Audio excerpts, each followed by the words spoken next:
District Attorney Fani Willis's office, and legal experts think that this signals that more are on the way. The latest domino to fall, Kenneth Chesebro, who's been called the architect of the fake elector scheme, pleading guilty yesterday on the eve of trial to one felony count of conspiracy to commit filing false documents. As a part of his plea deal, Chesebro has agreed to provide evidence and testimony that could implicate other co-defendants, including former President Donald Trump. Chesebro also must turn over documents to the DA's office to be in compliance with his probation. And as the lawyer for Trump and the Trump campaign, Chesebro's documents include attorney-client communications that Donald Trump might not want jurors to see.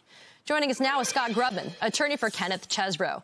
Scott, man, I got to tell you, I watched you, Manny Aurora, fighting the good fight for your client for a while. At the 11th hour, though, literally, you guys take a plea deal, or your client does. Why? Why the 11th hour plea for Kenneth Chesebro?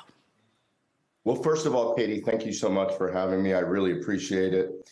And look, that is often what happens in criminal cases like this, whether it's this case or just a run-of-the-mill case, which is, you file pretrial motions, you make the best arguments you can, you try to get the charges whittled down as much as you can, you try to put as much pressure on the district attorney and the prosecutor.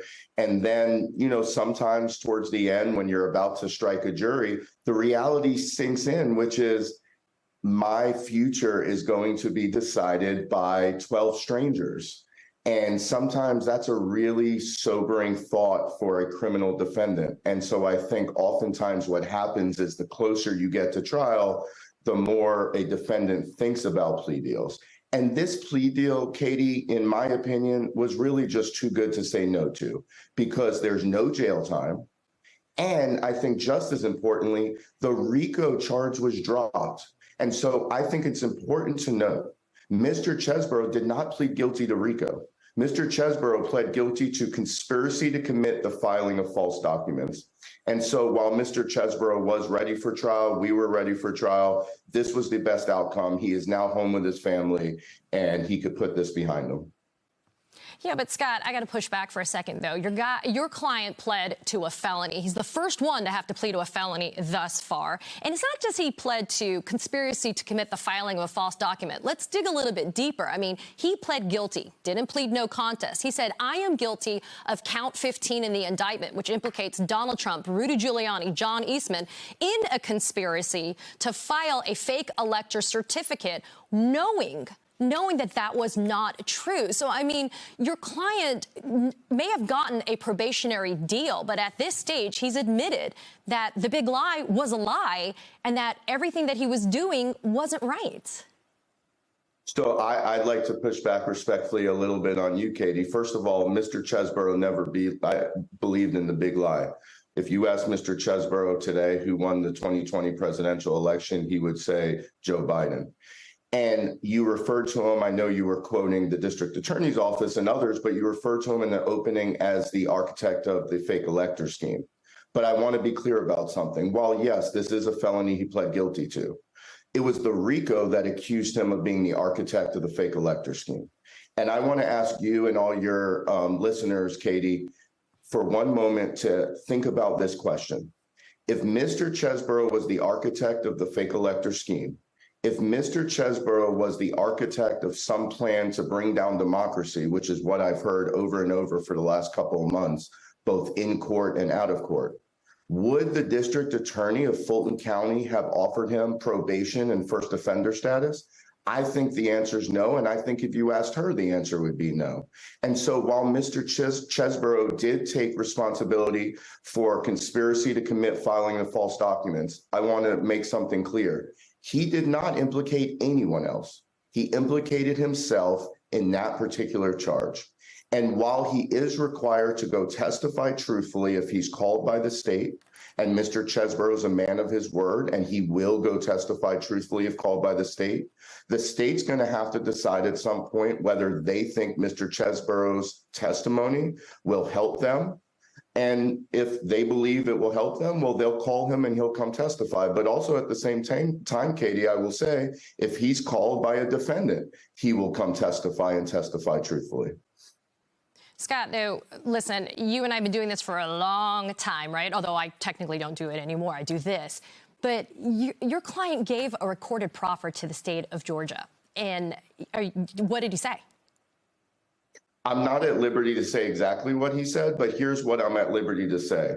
Someone asked me earlier, if you were Donald Trump, would you be worried? And I could personally, honestly answer no. And it's not that Mr. Chesbrough is trying to protect Donald Trump or anyone else. He's not. He's ready to move on with his life. But I was there in the proffer. Again, I'm not going to say what was said because it is a confidential proffer and that will probably get me in trouble. But I can say that I personally do not believe the state will call him to testify on their behalf. If they do, and if I'm wrong, Mr. Chesbrough will be there. He'll testify truthfully. If I were the state, Scott, I would not call.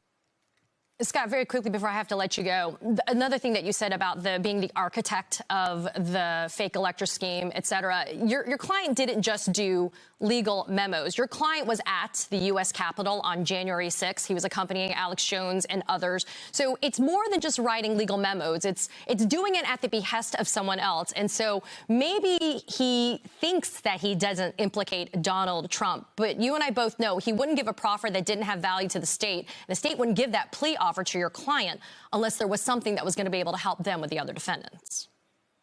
I think the state gave a plea offer to our client because they really weren't ready. And I think that's why we filed the speedy trial demand. And that's why a lot of defendants do. But let me just say this. I disagree. He was not, I think you said, with Alex Jones. He was in D.C. on January 6th on business. He did see Alex Jones. He took a picture.